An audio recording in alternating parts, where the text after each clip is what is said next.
Hi student, एक और topic अपन discuss करेंगे और टॉपिक आपका क्या है, characteristic of a magnetic field line. तो मैग्नेटिक फील्ड लाइन और इलेक्ट्रिक फील्ड लाइन अपन को कंपैरेटिव स्टडी करना है, ठीक है। क्योंकि इलेक्ट्रिक फील्ड लाइन आप पहले ही स्टडी कर चुके हो और मैग्नेटिक फील्ड लाइन अपन अभी स्टार्ट कर रहे हैं। तो दो डायग्राम मैंने क्लियर बनाए हैं। इन डायग्राम को भी आपने यदि थोड़ा सा दिमाग में रख लिया, ये आपके माइंड में हैं, तो आप बहुत सारे क्वेश्चनों का आंसर दे सकते हैं। देखो ये मैंने एक बार मैग्नेट बनाई है बेटा, ठीक है। और ये मैंने लिए हैं दो पॉजिटिव और नेगेटिव स्टेशनरी चार्ज। तो यहाँ पे आप देखिए इस बार मैग्नेट में यहाँ नॉर्थ पोल से कुछ लाइनें दिख रही हैं और साउथ पोल के अंदर जा रही हैं। नॉर्थ पोल से बाहर निकल रही हैं और ये साउथ पोल के अंदर जा रही हैं, ठीक है। तो एक्चुअल में मैग्नेटिक फील्ड क्या है, ये इमेजिनरी फोर्स की डायरेक्शन है। ये किस तरह से ट्रेस करते हैं, ये लेबोरेटरी में आपको ट्रेस करना भी कई बार एक्टिविटी दी जाती है। तो एक बार मैग्नेट के पास में कंपास निडल लेके जाएंगे, तो कंपास निडल का जो नॉर्थ पोल है वो जिस डायरेक्शन में डिफ्लेक्ट होगा उस डायरेक्शन में अपन ये लाइन ड्रॉ करते हैं। तो ये क्या है, इमेजिनरी फोर्स की डायरेक्शन है। तो फोर्स की डायरेक्शन को ही अपन क्या बोल रहे हैं, मैग्नेटिक फील्ड लाइन। तो यहाँ पे इस डायग्राम के अकॉर्डिंग देखिए, ये जो एरो लगाए हैं मैंने नॉर्थ पोल से आउटवर्ड डायरेक्शन में हैं और साउथ पोल के इनसाइड डायरेक्शन में हैं। अब यदि अपन इनसाइड द मैग्नेट बात करें तो इनकी जो डायरेक्शन होती है वो साउथ टू नॉर्थ होती है। तो ये एरो आपके ट्रेस होंगे इस तरह से, ठीक है। तो देखिए मैग्नेटिक फील्ड लाइन है नॉर्थ और साउथ पोल के बीच में बिल्कुल एज ए पैरेलल लाइन के फॉर्म में है, ठीक है। लेकिन जैसे ही ये नॉर्थ और साउथ पोल से बाहर निकलेंगे या अंदर जाएंगे तो ये एक क्लॉज कर्व बना रही है, ठीक है। फॉर्म ए क्लॉज कर्व। क्लॉज कर्व क्यों, क्योंकि देखिए एक कर्व की डायरेक्शन देखिए, ये यहाँ पे बिल्कुल क्लॉज कर्व बन रहा है। और यहाँ आप इलेक्ट्रिक फील्ड में देखो बेटा, ये नेगेटिव चार्ज है और ये पॉजिटिव चार्ज है। तो यहाँ पे इलेक्ट्रिक फील्ड लाइन है पॉजिटिव चार्ज से जनरेट होती हैं और इलेक्ट्रिक फील्ड के अंदर मर्ज हो जाती हैं। ये क्लॉज कर्व नहीं है, ये पॉजिटिव से आई है लाइन और नेगेटिव के अंदर ख़त्म। ऐसे ही दूसरी देखो, ये पॉजिटिव से आके नेगेटिव में ख़त्म हो गई है।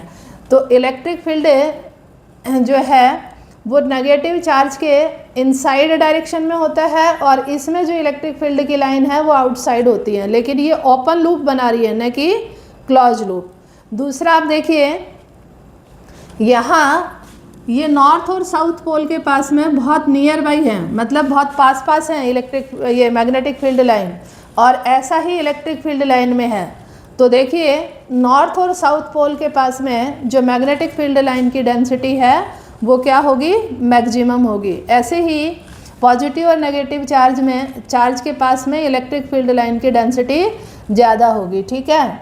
दूसरा आप देखिए बेटा, यदि मैग्नेट के आउटसाइड अपन बात करें, ये परपेंडिकुलर है डिस्टेंस पे, तो यहाँ पे ये जो मैग्नेटिक फील्ड लाइन है ये बहुत ही दूर दूर होंगी। तो यहाँ पे जो मैग्नेटिक स्ट्रेंथ जो है वो बहुत वीक होगी या मैग्नेटिक फील्ड लाइन बहुत कम है। तो यहाँ पे मैग्नेटिक फील्ड की वजह से जो फोर्स अप्लाई होने वाला है वो बहुत कम होगा, ठीक है।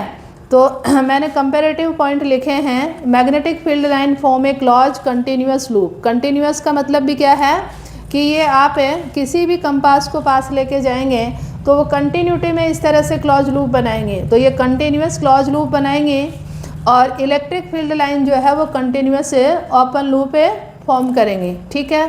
सेकंड पॉइंट मैंने लिखा है कि यदि अपन डायरेक्शन निकालें मैग्नेटिक फील्ड लाइन की, तो आउटसाइड द मैग्नेट डायरेक्शन देखिए नॉर्थ टू साउथ पोल है बेटा, और इनसाइड द मैग्नेट की बात करें तो साउथ टू नॉर्थ पोल है, ठीक है।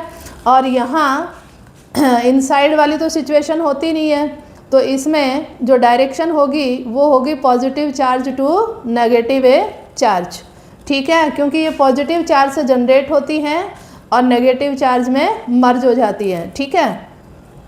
अब यहाँ पे अपन बात करते हैं कि यहाँ कोई पॉइंट है, मान लो यहाँ कहीं पॉइंट है और यहाँ अपन को डायरेक्शन निकालनी है फोर्स की या मैग्नेटिक फील्ड लाइन की, तो यहाँ अपन क्या लेंगे, एक टेंजेंट लेंगे।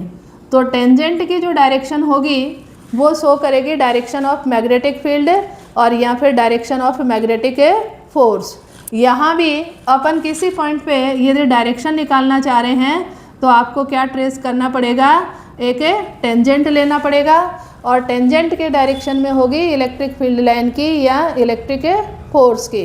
ठीक है, फिर एक बहुत ही इंपॉर्टेंट पॉइंट आता है कि मैग्नेटिक फील्ड लाइन और electric field line never cross to each other, कि कभी भी दो मैग्नेटिक फील्ड लाइन या दो इलेक्ट्रिक फील्ड लाइन क्रॉस नहीं करती हैं।